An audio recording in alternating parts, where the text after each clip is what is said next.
하나님의 은혜와 평강이 오늘 예배하는 모든 성도에게 함께 하시기를 주님의 이름으로 축원합니다.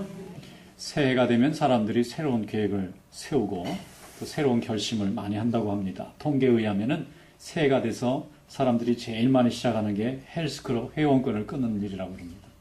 올해는 좀 살을 빼봐야지, 올해는 좀 건강하게 좀 살아봐야지, 그렇게 하기 위해서는 돈을 좀 투자해야 된다. 이러면 비싼 헬스클럽 회원권을 끊어서 빨리 그만두는 사람은 작심삼일, 어떤 사람은 한 달 안에 그만두는 사람도 있고 좀 몇 달 가는 사람도 있는데 봄이 되기 전에 대부분은 다 그만두는 사람이 많다 그럽니다. 이렇게 사람의 결심이라는 것은 참 연약하고 또 오래 버티기가 어려운 모양입니다. 그 다음에 새해가 돼서 많은 사람들이 결심하는 것 중에 또 하나는 술이나 담배같이 이런 걸 좀 끊었으면 하는 분들이 많은데 이거는 헬스클럽보다 훨씬 더 빨리 끊어진다 그래요. 며칠 못 돼서 다시 원 상태로 되돌아가는 것입니다. 자기 건강에 도움이 되는 일이라고 생각하고 작심한 일인데도 이게 몸에 다 인이 박혀 있으니까 이게 쉽게 떨어뜨리지를 못하는 거예요. 또 그 다음에 세 번째로 사람들이 새해가 돼서 제일 많이 하는 것 중에 하나가 뭔가 좀 배우려고 학원에 등록하는 일을 많이 한다 그래요. 그런데 이 학원 등록하는 일은 돈만 내면 되는 게 아니라 날마다 가서 저녁에 퇴근 후에 공부를 해야 되니까 어떤 사람은 영어를 배우러 가고 어떤 사람은 기술을 배우러 가고 어떤 사람은 요리를 배우러 가고 여러 가지 능력을 배우러 가는데 이게 오래 가지를 못하고 중간에 그만두는 사람이 대부분이라 그래요. 여러분 이것을 보고 우리는 용두삼이라 그럽니다. 시작은 용머리같이 거창했는데 끝은 뱅꼬리같이 어디로 갔는지 끝이 없는 거예요. 여러분 인간의 계획이라고 하는 것은 이렇게 항상 좀 연약하게 그지없습니다.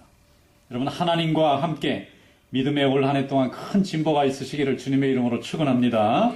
하나님이 함께 하시면 인간의 결심도 더 단단해지고 또 인간의 목표도 더 충실하게 이루어지는 것입니다. 이것이 하나님이 우리에게 주시는 큰 축복인 줄로 믿습니다. 어떤 나그네가 길을 가는데 시골길을 가는 중에 농부가 소를 가지고 밭이랑을 이렇게 가는 거예요. 겨울 내내 딱딱해진 땅에다 그냥 씨를 뿌리면은 이게 씨가 뿌리를 내리지 못합니다. 그래서 이제 농부가 이제 땅을 갈아엎는 거예요. 쟁기를 채우고 소를 앞에다 세워놓고는 이랴 하면서 이제 쭉 이렇게 밭을 가는데 지나가던 분이 보니까 너무 재밌단 말이에요.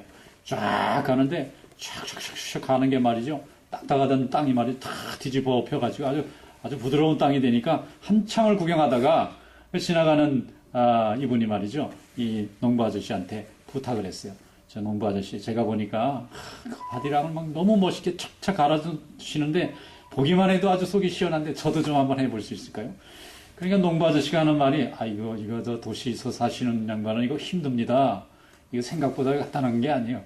그래도 제가 한 번도 안 해본 일이니까 한번 갈아볼 수 있게 기회를 주세요. 그래서 이분이 이제 허락을 받고 가는 거예요. 소를 가지고 이제 붙잡고 그 쟁기를 확 바닥에 놓고는 가는데 잘 갈리고 가는 겁니다. 그리고 한참을 가고 나서 도착해서 뒤돌아보니까 삐뚤 난리예요. 농부는 직선으로 아주 멋있게 바디랑을 걸어놨는데 이 사람이 하는 거는 이리 조금 저리 조금 비틀비틀 막 난리가 났어요. 그래서 이제 이게 창피하잖아요. 돌아올 때는 그래도 좀 잘해봐야 되겠다. 그러고 더 힘을 주고는 그 줄을 꽉 잡고 이제 이 소를 잘 끌고 가야 되겠다 싶어서 쭉 갈아서 이제 와보니까 역시 또 아까보다 더 많이 삐뚤삐뚤해. 한 2이랑 3이랑은 다 잡아먹었어. 남의 일을 돕는 게 아니라 지금 망치고 있는 겁니다. 그래서 농부 아저씨가 팔짱을 끼고 쭉 쳐다보다가 막 웃으시는 거예요. 그러니까 이 사람이 좀 민망하기도 하고 그래서 이게 아무나 하는 게 아니네요. 이 농부 아저씨는 이렇게 똑바로 이렇게 밭을 갈았는데 나는 왜 이렇게 비틀비틀하고 이리저리 정신없게 갈았습니까? 그러니까 농부가 웃으면서 아저씨에게 하는 말이 뭘 보고 가셨어요? 그러니까 그야 소 궁뎅이를 보고 갈았죠. 그러니까 이렇게 된 겁니다. 소 궁뎅이를 가면 소가 이리 비틀하면 절로 따라가고 저로 비틀하면 절로 따라가는데 그러면 농부 아저씨는 무엇을 보고 가셨습니까? 저는 저 밭 끝에 있는 저 나무를 딱 쳐다보고 그걸 보고 갈았습니다. 그렇군요. 여러분, 좌우로 치우치지 않는 그런 목표가 여러분들에게 올 한 해 있기를 축원합니다. 이것이 삶의 목표가 아니라 하나님이 여러분의 목표가 될 수 있기를 축원합니다. 아무리 잘 갈고 싶어도, 내 인생을 아무리 바르게 끌고 가고 싶어도 목표가 좌우로 흔들리는 목표를 붙잡고 있으면 내 인생도 좌우로 흔들릴 수밖에 없어요. 그러나 목표가 움직이지 않고 고정된 정확한 목표를, 먼 데 있지만은 정확한 목표를 붙잡고 있으면 내가 좌우로 좀 흔들리더라도 방향을 바로 잡고 바른 길로 갈 수 있는 것입니다. 여러분, 하나님의 은혜가 올 한 해 동안 여러분의 목표가 될 수 있기를 축원합니다. 여러분이 성전 중심의 신앙생활, 말씀 중심의 신앙생활, 그리고 성령 충만한 신앙생활이 여러분의 인생의 목표가 되시기를 축원합니다. 우리가 아침에 일어나면 기분 좋다가도 저녁이 되면 우울해집니다. 저녁에 기분 좋다가도 잠자고 나면 또 우울해집니다. 왜 이렇죠? 우리 인생이 이 부단하게 흔들리는 인생이기 때문에 그래요. 날마다 행복해지고 날마다 편안해지지 않고 하루는 편안하고 하루는 불행하고 하루는 행복하고 하루는 절망적이고, 이것이 인생입니다. 이것을 만족시키기 위해서 내 좋은 거 찾아가다 보면 비틀비틀 바디랑을 가는 소와 같이 우리의 인생은 바르게 인생을 갈지 못하고 좌우로 흔들리고 실수투성의 인생을 살 수밖에 없는 것이에요. 그래서 여러분, 하나님을 붙잡고 성령의 충만함을 받고 믿음으로 아름다운 인생의 목표를 가지고 올 한 해도 승리하는 성도가 되기를 주님의 이름으로 축원합니다. 오늘 본문 말씀에 보면은 여호수아가 하나님의 말씀을 받았습니다. 그리고 그 말씀을 받고 하나님 말씀대로 충실하게 헌신할 때에 하나님이 그에게 약속의 땅인 가나안을 차지할 수 있는 길을 열어주신 줄로 믿습니다. 성경 본문 한번 열어보겠습니다. 여호수아 1장 6절로 7절 말씀, 오늘 우리에게 주신 말씀이니까 이 말씀을 함께 한 목소리로 봉독하겠습니다. 시작. 강하고 담대하라. 너는 내가 그들의 조상에게 맹세하여 그들에게 주리라 한 땅을 이 백성에게 차지하게 하리라. 오직 강하고 극히 담대하여 나의 종 모세가 내게 명령한 그 율법을 다 지켜 행하고 우로나 좌로나 치우치지 말라. 그리하면 어디로 가든지 형통하리니. 할렐루야. 아멘. 지금 여호수아가 가나안 땅을 앞두고 있습니다. 자기에게는 300만 명의 백성이 있고 눈앞에는 가나안의 6개 부족 국가가 있습니다. 이제 그 요단강만 넘어가면 피할 수 없는 전쟁이 기다리고 있어요. 모세가 있을 때는 모세가 하는 일을 따라만 하면 됐는데, 모세가 세상 떠나고 이제는 자기를 온 백성들이 쳐다보는데 불안하기 그지없습니다. 자기는 모세처럼 유능하지도 못하고 또 하나님의 말씀을 잘 전할 자신도 없고, 그나마 이 전쟁이라고 하는 큰 대의 사건 앞에 서 있습니다. 잘해서 승리하면 땅을 차지하지만 잘못하면 자기뿐만 아니라 온 민족이 다 몰살하는 일을 지금 감행해야 되는 거예요. 얼마나 두려운지 모릅니다. 그래서 하나님 앞에 기도했을 것입니다. 하나님 아버지, 저는 아무것도 알지 못하고 연약하고 지혜도 없고 경험도 없고 부족한데 이 백성은 나 하나만 바라보고 지금 가나안을 넘어갈 건지 말 건지를 결정해야 됩니다. 하나님 어떻게 하면 좋겠습니까? 하고 기도할 때 하나님이 주신 응답은 강하고 담대하라는 거예요. 내가 너와 함께 할 테니까 염려하지 말라는 것입니다. 그리고 말씀을 잘 붙잡으라는 거예요. 좌로나 우로나 치우치지만 않으면 하나님이 붙잡아 주시겠다는 것입니다.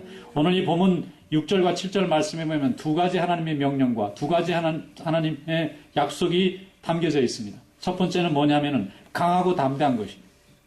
Be strong and courageous. 강하고 담대하라는 거예요. 여러분, 무슨 일이든지 할 때에 자신 없이 하지 마세요. 자신감 있게 하세요. 자신감은 확신에서 옵니다. 확신은 믿음에서 옵니다. 믿음은 하나님을 붙잡는 그 믿음 안에서 나오는 줄로 믿습니다. 강하고 담대하게 일을 해야지 자신감 없이 불안해서 혹시나 실수하면 안 될까? 조심조심하고 염려하면서 하고 걱정하면서 하면 아무것도 안 됩니다. 내가 이건 분명히 이길 수 있고 분명히 하나님 복 주실 다고 믿고 가도 힘든 일인데 이거 안 되면 어떡하지? 이거 잘못하면 어떡하지? 염려와 근심 속에서 일하면 사업도 안 되고 자식도 교육을 그렇게 할 수 없고 내 신앙생활도 제대로 할 수가 없어요. 여러분, 하나님이 주신 강하고 담대함을 가지고 믿음으로 걸어나가는 성도 되시기를 축원합니다. 하나님이 우리에게 확신을 주고 응답해 주실 때는 하나님이 다 준비하신 거예요. 근데 확신이 안 올 때는 하면 안 됩니다. 하나님 앞에 내 계획을 알으세요. 기도하세요. 기도하지 않고 입을 열지 않고 마음을 열지 않고 하나님의 뜻대로 살아갈 수 있는 사람은 세상에 없습니다. 하나님 앞에 기도하고 말씀 붙잡고 하나님, 올해 내가 이걸 해야 됩니까? 하면은 안 됩니까? 간절히 기도하세요. 그러면 하나님이 내 마음에 편안함과 담대함을 주실 때 그게 일할 수 있는 시기가 온 것입니다. 근데 그게 오지 않을 때는 더 기도하셔야 돼요. 하나님이 출격 명령을 내리기 전까지는 엔진을 가동시킬 수 없는 것입니다. 그런데 이 여호수아가 하나님 앞에 간절히 지금 기도하고 있는, 진격을 해야 됩니까? 말아야 됩니까? 그때 하나님이 명령이 응답으로 떨어졌습니다. 강하고 담대하게 걸어 들어가라. 네가 밟기만 하면 그 땅을 다 주겠다고 했어요. 여러분, 하나님이 우리더러 차지할 수 없는 땅을 걸어가라고 하는 무모한 분이 아닙니다. 하나님, 우리가 들어가면 우리 능력으로 다 감당할 수 있기 때문에 걸어가라 그러는 거예요. 그런데 걸어가라고 하는 말도 없는데 들어가면 안 됩니다. 그건 하나님이 준비한 땅이 아니라 내가 내 의지대로 하려는 땅일 수도 있어요. 그럼 거기는 멸망이 기다리는 것입니다. 실패가 기다리는 거예요. 말할 수 없는 고통이 기다립니다. 그러나 하나님이 함께 하시면 담대하게 땅을 차지하게 될 줄로 믿습니다. 두 번째는 뭐냐면은 하나님의 말씀을 다 지켜 행하는 거예요. 하나님의 말씀 붙잡고 나가서 행하는 데에 하나님의 능력과 축복이 함께합니다. 믿음으로 하나님도 알고 또 마음으로 하나님에 대한 사랑도 있는데 실천할 능력이 없고 주저주저하고 손해볼 거 이익 볼 거 따지고 있고 사람들이 내게 뭐라고 말할까 사람의 평가를 너무 의식하고 있다 보면은 행함을 할 수가 없어요. 그래서 야고보서기에 그 사도가 그러잖아요. 행함이 없으면 결국 믿음이 없는 거나 마찬가지라는 거예요. 열매를 보고 그 나무를 알듯이 행함이 없는 열매라는 것은 결국 믿음이 없다는 얘기가 됩니다. 여러분, 올 한 해 동안 하나님 붙잡고 믿음으로 행함이 있는 그런 축복의 삶이 이루어지시기를 주님의 이름으로 축원합니다. 그러면 행함은 하나님 말씀을 진리로 믿었으면 그 말씀을 붙잡고 나갈 때에 말씀이 지시하신 대로 행하는 거예요. 행동하는 믿음이 되는 것입니다. 그러면 하나님의 약속이 뭐냐면 형통의 복을 주시는 거예요. 형통은 뭐냐면 동서남북에 막힌 데가 없는 겁니다. 무슨 일을 하는데 뭐든지 걸림돌이 나오면 이거같이 힘든 일이 없어요. 나는 유능합니다. 나를 돕는 사람들도 있습니다. 내 재원도 충분합니다. 근데 걸림돌이 있을 때는 계속 일이 안 되는 거예요. 그래서 우리는 무슨 일을 할 때 하나님 앞에, 하나님 내 앞에 걸림돌이 없게 해주세요. 혹시 걸림돌이 있으면 내가 피해갈 수 있게 해주세요. 피해갈 수 없거든 하나님이 치워주세요. 이런 기도를 해야만 하나님 앞에 복을 받게 되는 줄로 믿습니다. 그런데 오늘 여기 여호수아에게 주신 말씀은 너무 복된 말씀이에요. 말씀이 진리로 붙잡고 그것을 가서 지켜 행하기만 하면 하나님이 형통해 주겠대요. 동서남북의 모든 문을 다 열어주시겠다. 어느 방향이든지 네가 가기만 하면 문이 열리게 해주겠다는 것입니다. 동쪽으로 가면 동쪽 문이 열리고 남쪽으로 가면 남쪽 문이 열리고 어느 곳에 전투를 하든지 그 전투마다 승리할 수 있도록 해주시겠다고 약속하신 줄로 믿습니다. 오늘 본문 말씀에 보면 조금 특별한 표현이 있어요. 그게 뭐냐면은 우로나 자로나 치우치지 말라. 치우친다는 게 약간 기우는 거잖아요. 약간 기우는 거예요. 그래서 영어 성경을 열어봤더니 do not turn to right or left 이렇게 돼 있어요. 그 말은 우리말로 하면은 우회전 좌회전하지 말라는 얘기죠. 우회전 좌회전하지 마세요. 앞에 길이 있으면 직진해야죠. 하나님이 약속하신 확신과 응답이 있는데 왜 자꾸 주저하고 왜 자꾸 다른 걸로 또 비교해보고 될지 안 될지 여기서 내가 계산하고 있어요. 하나님이 명령하시면 차지하기 위해서 담대한 마음으로 나가시기를 축원합니다. 새해 우리에게 필요한 건요, 담대함이에요. 하나님 말씀을 지키는 것입니다. 어떤 분이 어스리에 처음 오셨는데 목사님 제가 길을 잘 몰라서 그런데 좀 가르쳐 주시겠어요? 다운타운에 거기 무슨 사무실을 가야 되는데 제가 잘 모른대요. 그래서 그거 굉장히 쉽습니다. 이건 아마에서요 똑바로 직진해가지고 그냥 좌우회전 하지 말고 똑바로 가셔서 한 신호 몇 번째 가면은 그 이정표가 나옵니다. 그랬더니 이거 쉬운 거군요. 그리고 한참 가서 조금 있다 보니까 전화가 오고 난리가 났어요. 목사님 여기가 어디가 어딘지를 모르겠어요. 제가 똑바로 가라 그랬는데 어디로 가셨어요? 똑바로 가는 것도 힘들더라는 거예요. 똑바로 직진해야 되는데 도로가 막 휘어져 있고 그러면 나가지만 않으시면 되는데 왜 그렇게 나가셨어요? 여긴가 거긴가 그러다가 우회전을 했더니 이건 찾을 수가 없이 자기가 어디 있는지도 모르겠대 지금. 여기가 어딘지 모르겠대요. 그래서 그 앞에 보이는 게 뭐냐 그랬더니 뭐라 그래요? 그럼 내가 갈 테니까 기다려라. 그래 갔더니 그냥 거기서 쩔쩔매고 있는 거예요. 미국에 처음 오신 분이 차 몰고 나간 것도 담대한데 직진하라고 해놨으면 직진을 가야 되는데 중간에 그냥 우회전을 해버린 거예요. 그러니까 우회전하니까 거기서 찾으려니까 이게 방향 감각이 없어져가지고 그냥 얼굴이 하얗게 돼가지고 그냥 땀을 뻘뻘 흘리고 고생하고 있잖아요. 여러분, 길은 말이죠. 원하는 대로 바른 방향으로 가야지 중간에 상황 때문에 이리 바꾸고 저리 바꾸고 그러면요. 길이 없어요. 제자리만 뱅뱅뱅 돌지 자기가 가고자 하는 목적지에 갈 수가 없게 돼 있는 것입니다. 여러분, 우리의 목적지는 무엇입니까? 주님께서 우리를 부르시는 그 천국이 우리의 목적이 될 줄로 믿습니다. 우리가 이 땅에서 왜 믿음 생활하고 왜 이렇게 헌신하고 인내하고 말씀 생활하고 그럽니까? 하나님 나라 가기 위해서 그런 거잖아요. 하나님의 그 영광에 참여하기 위해서 그렇잖아요. 하나님이 나를 죄인 가운데 건져주셔서 하나님 자녀로 삼아주시고 내가 아버지라고 부르게 되었는데 이 믿음을 바라보고 하나님께 영광 돌리는 거잖아요. 이 땅에서 하나님께 영광 돌리고 하나님 나라 가서 영원한 하나님과 영생 복락을 누리는 것이지 않습니까? 이것이 우리가 직진하는 삶이에요. 근데 이 직진하는 신앙의 삶을 살다가 우회전자회전 한단 말이에요. 중간에 상황이 바뀌었다고 좀 생각이 바뀌었다고 하다 보면 거기는 뱅뱅 도는 제자리를 벗어날 수 없는 인생의 수렁에 들어갈 수밖에 없는 것입니다. 여러분 주님만을 의지하고 주님 마음의 말씀에 순종하여 담대하게 좌로나 우로나 치우치지 않는 올곧은 믿음 될 수 있기를 주님의 이름으로 축원합니다. 5절 말씀에 보면 여호수아가 담대할 이유가 거기 있어요. 우리 성도들이 하나님 앞에 담대하게 삶을 살아가야 될 이유가 있습니다. 5절에 내 평생에 너를 능히 대적할 자가 없으리니 내가 모세와 함께 있었던 것 같이 너와 함께 있을 것임이니라. 내가 너를 떠나지 아니하며 버리지 아니하리라. 할렐루야. 그래서 하나님이 강하고 담대하라는 거예요. 왜? 하나님이 함께 하시니까. 내가 너를 버리지 않고 떠나지 않을 거니까 염려하지 말라는 것입니다. 아이가 집에 있는데 열심히 놀다가 집안이 갑자기 조용해져요. 아이, 걱정. 여기 이 방에 와도 엄마가 없고 저 방에 가도 없고 여기저기 다 방을 뒤져봤는데도 없고 밖에 나가도 없고 그러면 어떻게 되죠? 와, 울죠. 왜요? 엄마가 나를 떠났거든요. 그럼 엄마가 야야야 걱정하지 마라 그러고 빨리하다가 튀어나와가지고 그러면 이제 울음이 딱 그치고 편안해지죠. 여러분 우리 인생살이에서 우리가 버림받는다는 것 같이 고통스러운 일이 어디 있겠어요? 사람이 버림받으면 고통받잖아요. 그런데 하나님은 우리와 늘 함께 하시고 우리를 버리지 아니하시고 떠나지 아니하시는 항상 우리와 함께 하시는 하나님이신 줄로 믿습니다. 나를 버리는 사람의 그런 사랑에 의지하지 말고 영원히 우리를 버리지 아니하시는 하나님의 사랑에 의지하시는 성도 되시기를 축원합니다. 어릴 때 너무 가난해서 집안이 그냥 뿔뿔이 흩어진 분이 있어요. 그분 얘기가 너무 가난했는데 그나마 어머니가 갑자기 돌아가시니까 아버지가 어떻게 할 길이 없어서 형은 삼촌 댁에, 누나는 고모 댁에, 자기는 무슨 뭐 친척 집에 거기다 다 보냈다는 거예요. 근데 보낼 때 아버지가 야 지금 너무 어려우니까 너 거기서 좀 있다가 나중에 아빠가 조금 형편이 나아지면 다시 찾으러 올게. 그래가지고 얘는 어릴 때부터 아버지가 자기 찾으러 오는 날만 기다리는 거예요. 그런데 한 달이 지나도 안 오고 1년이 지나도 안 오고 5년이 지나도 안 오고 10년이 지나도 안 옵니다. 나중에 이 아이 마음속에 분노가 생겼어요. 세상에 아버지가 자식을 버리는 수가 어디 있을까. 이런 아버지가 그 다음에 찾아보려니까 어디 갔는지 아버지 흔적도 없어요. 결국 아버지가 우리를 버리려고 그랬구나.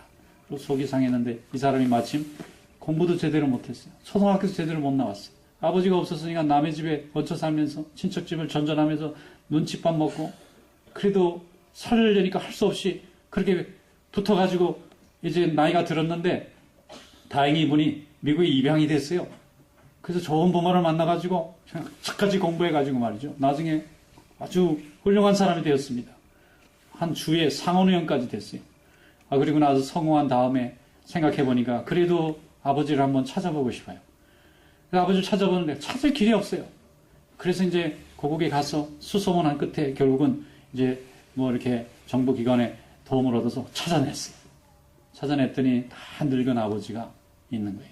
그래서 미국 모셔와서 큰 자기 집에 모시고 편안하게 여생을 보낼 수 있도록 했어요.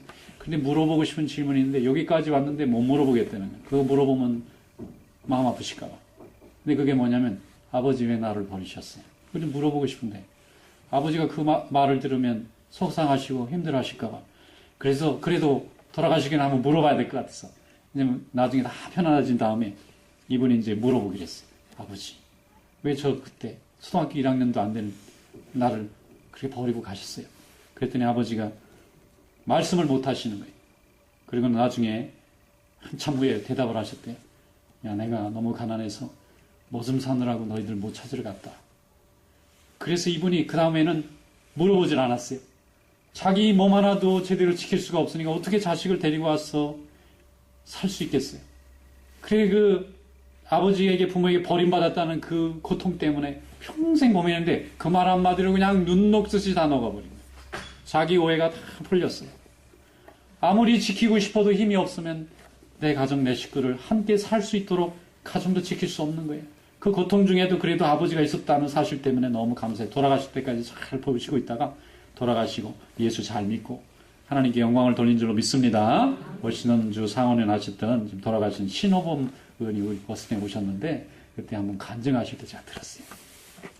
여러분, 세상 사람은요, 악해서 우리를 버리기도 하고, 우리를 떠나기도 합니다.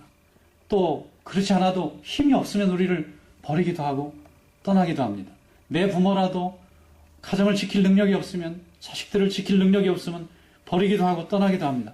그러나 우리 하나님은 전능하신 하나님이시기 때문에 우리를 버리지도 아니하시고 떠나지도 아니하시는 정말 사랑과 긍휼이 많으신 하나님이신 줄로 믿습니다. 이런 하나님을 붙잡자는 거예요. 그분도 하나님을 붙잡았어요. 세상의 아버지는 자기를 지키지 못했지만 하나님은 자기를 지켜주셔서 자기가 이렇게 보람된 일이라고 하는 게 영광 돌릴 수 있다고 찬양하며 산 줄로 믿습니다. 여러분, 인생의 목표가 분명해야 됩니다. 무엇을 목표로 정할 것입니까? 흔들리는 인생을, 쓰러지는 무너지는 담벼락 같은 인생을 지키지 말라는 거예요. 그걸 붙잡지 말라는 것입니다. 변함없이 우리를 향해서 우리 인생을 축복하시는 살아계신 우리 하나님만을 붙잡는 그런 성도가 되시기를 축원합니다. 성경에 보면 실패한 인생들도 많습니다. 목표를 하나님 앞에 잘 둬야 되는데 시작은 하나님 앞에 둬놓고 중간에 좌회전 우회전 하면서 인생을 엉망으로 끌고 간 사람들이 있어요. 가룟 유다, 예수님의 제자가 될 때 12명의 그 놀라운 사도의 이름이 있었지 않습니까? 그런데 가룟 유다가 예수님을 섬기다 보니까 예수님이 자기가 원하는 대로 안 사시는 거예요. 아니, 저런 사람들하고는 잘 지내야 되는데 힘 있는 사람들은 자꾸 척지고 힘없는 가난한 사람들만 자꾸 좋아하시니까 이 가룟 유다를 속이 자꾸 상하는 거예요. 아니, 우리 예수님이 그렇게 지혜롭고 하늘의 지혜를 가지신 분이 왜 저렇게 세력 있는 사람들하고 손을 잡아야 나중에 우리나라가 독립을 알고 나이가 한 자리 할 텐데 왜 이렇게 예수님은 저렇게 힘 있는 사람들은 자꾸 원수를 주시고 이렇게 힘없는 보탬도 안 되는 사람은 자꾸 저렇게 좋아하실까? 속상하고 꾹꾹 눌러 나한테 폭발했어요. 예수님을 은삼신에 팔아버렸습니다. 내가 그동안 충성한 대가입니다. 도로 내놓으세요. 그리고 예수님 팔아버렸어요. 예수님이 십자가에 달려서 만민을 구원하신 구세주가 되었지만 가룟 유다는 우회전 한번 잘못해서 인생이 완전히 멸망하는 사람이 되고 말았습니다. 여러분, 하나님 앞에 처음 신앙과 처음 인생의 목표, 처음 나를 부르셨던 그 거듭나고 변화받은 그 아름다운 그 추억과 믿음을 끝까지 지키는 성도 되시기를 축원합니다. 사울왕도 하나님께 부름받아서 왕이 되었잖아요. 그런데 나중에 하나님의 영광을 가리고 자기가 영광을 받으려다가 그만 망하는 인생이 되지 않았습니까? 여러분, 하나님은 전능하신 하나님이시고 모든 것을 가지신 분이고 모든 인간의 복을 공급해 주시는 복의 근원 되시는 줄로 믿습니다. 이분에게 목적을 갖고 목표를 정해야 우리 삶이 흔들리지 않고 혼란하지 아니하고 실패하지 아니하고 실족하지 않는 것입니다. 사도 바울은 이것을 알고 이렇게 말했어요. 빌립보서 3장 14절, 표대를 향하여 그리스도 예수 안에서 하나님이 위에서 부르신 부름의 상을 위하여 달려가노라. 아멘. 표대가 뭐죠? 저기 목표입니다. 예수 그리스도 하나님이 내 인생의 목표가 되는 거예요. 그럼 상이 있어요. 리워드. 상이 있습니다. 예수님이 내 인생의 목적이 되면 예수님께 우리는 십자가의 상을 받습니다. 하나님이 내 인생의 목표가 되면 하늘나라의 면류관의 상을 받습니다. 그런 상이 여러분의 상이 되시기를 축원합니다. 어떤 그 어머니 한 분이 잘 차려입고 어디를 가시더라고요. 그래서 제가 물어봤어요. 아유, 집사님 어디 이렇게 예쁘게 차려입으시고 가십니까? 그러니까 아유, 목사님 우리 아들이요 학교에서 상을 받는다고 레터가 왔어요. 나는 미국에서 우리 자식이 이렇게 상을 받으니까 너무 감격스러워서 간대. 갔더니 이제 다 마치고 이제 돌아왔어요. 그래서 제가 물어봤더니 아, 그래 시상식 잘 참석했느냐 했더니 예. 갔더니요 100명이 상을 받더라. 그런데 생각해보니까 그 100명 중에 낀 게 어디예요? 그래서 그래서 감사했다네요. 100명 중에 낀 우리 아들 자랑스러워. 그래서 상장을 다 카피해가지고 다 액자해놓고는 날마다 아침에 청소하면서 보고 너무 흐뭇하고 기분 나쁠 때 그거 하면 싹 기분 나쁜 게 없어지고.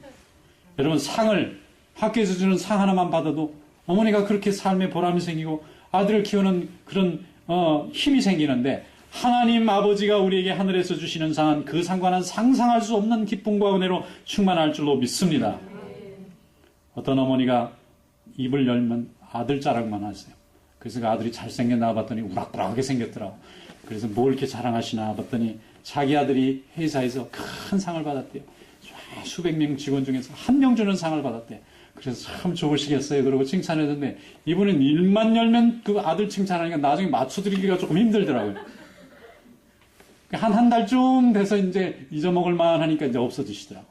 근데 여러분, 이 어머니를 이렇게 신나게 하는 이유가 뭐죠? 아들이 많은 사람 앞에서 특별히 상을 받았다는 게 얼마나 기분 좋고 즐거운 일이에요. 아들을 사랑하니까. 근데 여러분, 하늘나라에 가서는 이런 세상의 상보다 더 크고 복된 상이 우리를 위해서 예비된 줄로 믿습니다. 세상 칭찬보다 하늘의 칭찬이 더 귀한 것입니다. 세상 칭찬의 기쁨보다 하늘의 칭찬은 말할 수 없는 감격과 행복으로 충만할 줄로 믿습니다. 그래서 사도 바울은 하나님을 목적으로 딱 잡아놓고 예수 그리스도를 내 인생의 표대로 잡아놓고 흔들리지 않는다는 정도가 아니라 아주 꽉 붙잡자 이렇게 얘기했어요. 사도 바울의 철학은요, 주님을 꽉 붙잡자. 여호수아의 철학은 흔들리지 말자.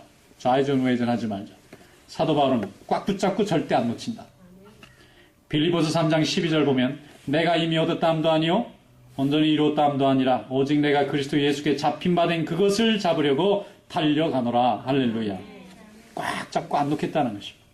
지금은 안 보이지만 주님께 사로잡힌 인생 되고 싶다는 거예요. 내가 주님을 붙잡으면 주님이 나를 붙잡으니까. 인생의 목표가 예수가 되신 것입니다. 여러분, 사랑을 해도요, 이 대상이 자꾸 바뀌면 안 돼요. 한 사람을 딱 정했으면은 그 한 사람을 위해서 평생 사랑을, 이게 명예잖아요. 근데 조금 사랑하다 마음에 안 들면 또 바꿔. 이리 바꾸고 저리 바꾸고 나중에는 어디로 바뀌었는지 잘 몰라. 그러면 이 사람 결혼할 수 있어요? 못합니다. 적어도 나를 사랑한다는 감동과 확신이 있지 않으면 결혼 못하는 거예요. 그런데 그 감동을 주려면 희생해야 되잖아요. 내 가지고 있는 걸 포기해도 이 사람 얻어야 되겠다는 게 안 보여지면 결혼할 수 없는 거예요. 결혼하면 어떻게 되죠? 자녀의 열매도 얻게 되고 하나님이 가족의 축복도 주시잖아요. 함께 더불어 이 험한 세상에 의지하면서 살 수 있는 가족이 생기잖아요. 이것도 사랑하기 때문에 그런 거예요. 목표를 하나를 정했으면 끝까지 가는 거지, 가다가 이리저리 흔들흔들 하면은 흔들리는 건 내 마음이지만 흔들린 결과는 내가 다 책임져야 돼요. 한 번은 어떤 집사님 한 분이 새해가 됐는데, 목사님 낚시를 한번 가재. 어디로 낚시로 가요? 저 동해안에 가면은 멋있는 낚시가 있대. 그래서 이제 같이 가기로 했어요. 한 남은 명이 몇 가정이 이렇게 다 몰려서 갔는데, 해변에 도착하니까 배를 또 타야 된대. 여기서 그냥 하면 안 되냐니까. 여기서 하면 낚시 맛이 안 나고 배 타고 나가야 돼. 아유, 배 타는 거 별로 안 좋아하는데.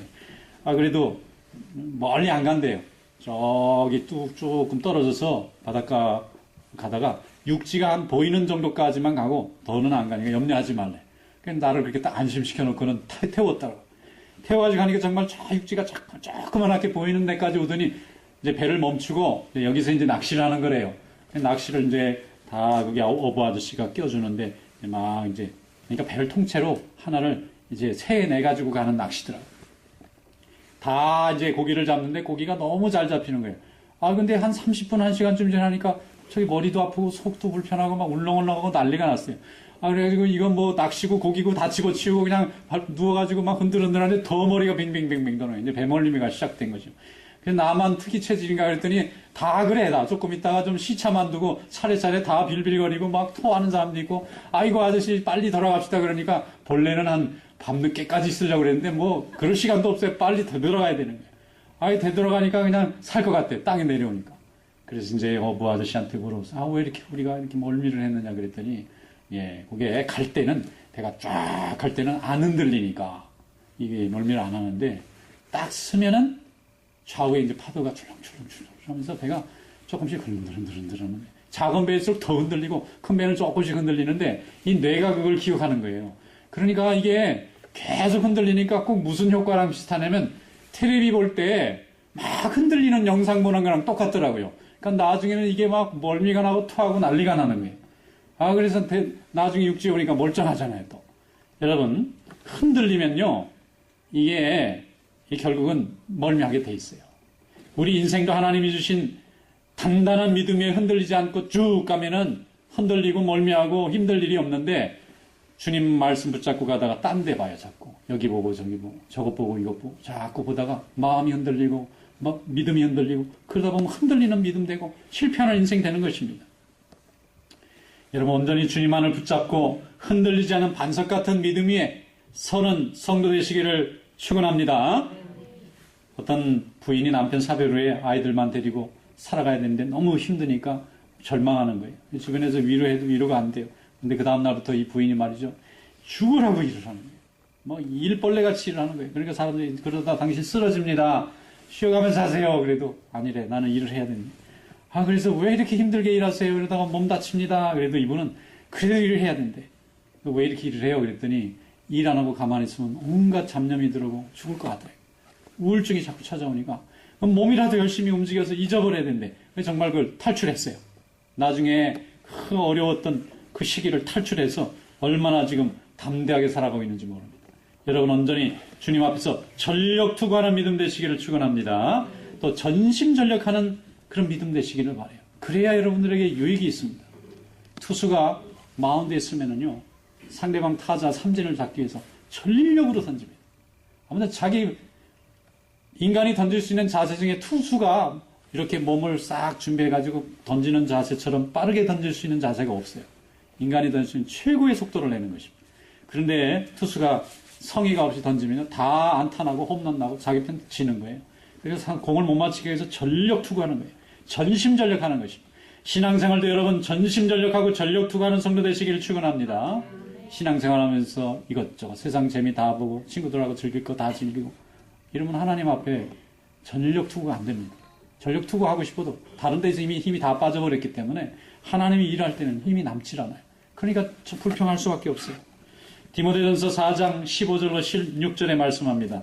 이 모든 일에 전심전력하여 너의 성숙함을 모든 사람에게 나타나게 하라. 내가 내 자신과 가르침을 살펴 이 일을 계속하라. 이것을 행함으로 내 자신과 내게 듣는 자를 구원하리라 그랬어요. 여러분 디모데가 어떤 사람입니까? 사도 바울의 제자입니다. 제자면서도 위대한 사도입니다. 에베소 교회라는 초대교회에 아주 대단히 큰 교회를 목회했던 매우 젊은 교역자예요.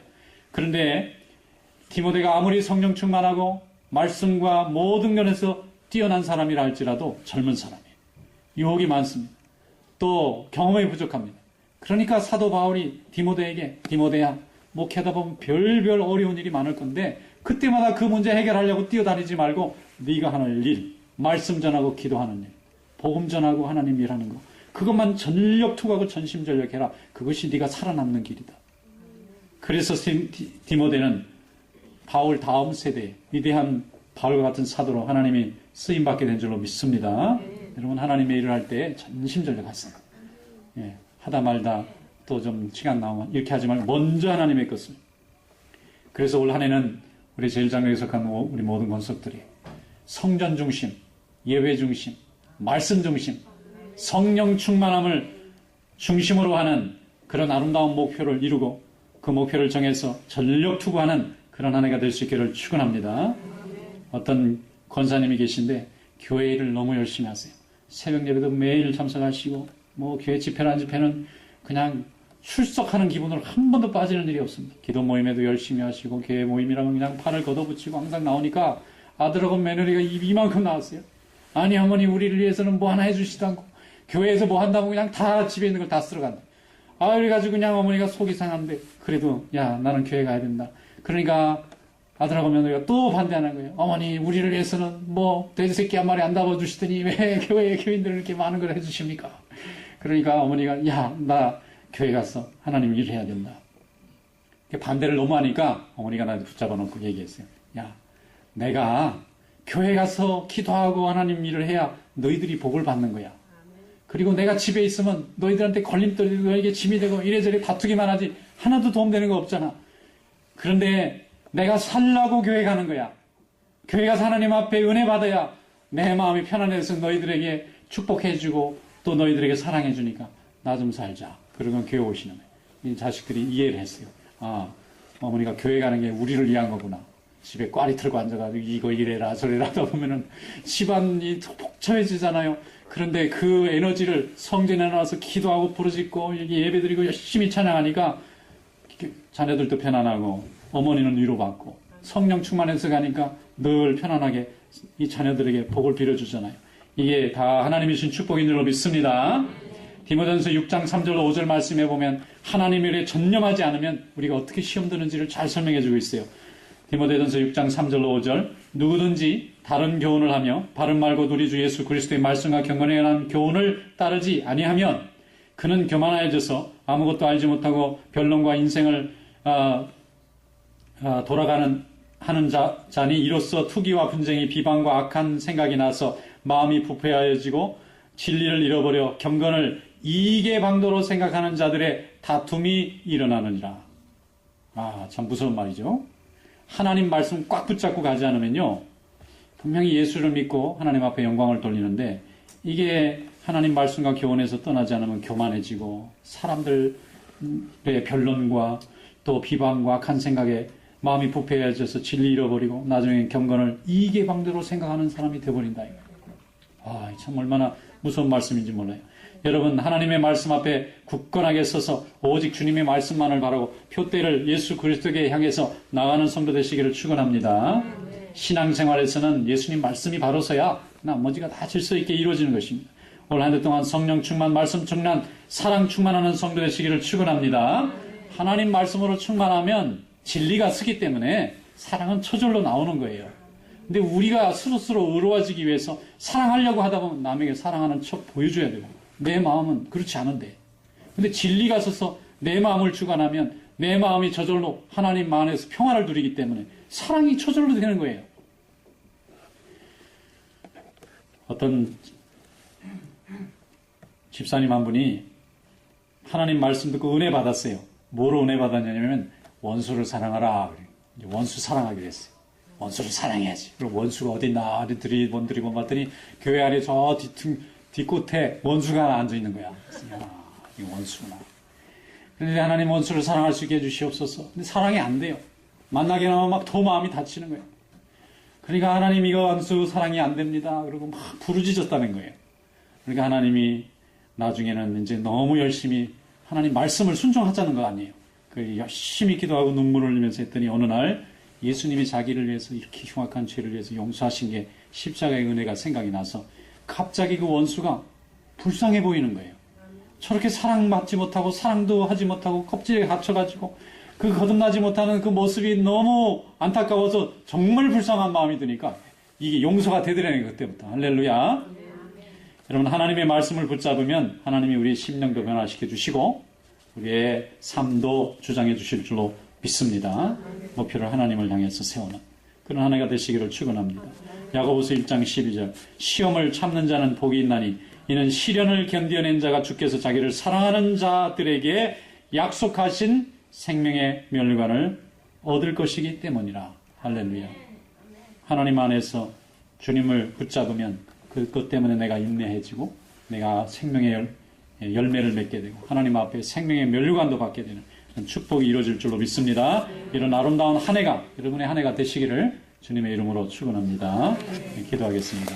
감사하시고 은혜가 많으신 우리 하나님 아버지, 새해를 열어주신 하나님의 은혜 감사드립니다. 하나님이 우리에게 주신 365일의 이 귀한 시간을 올 한 해 아름답고 복되고 귀하게 사용하게 해주시고 하나님만을 온전히 표대로 삼아서 좌로나 우로나 치우치지 아니하고 온전하게 전심전력하는 그런 귀한 믿음 될 수 있도록 인도하여 주시옵소서. 예수님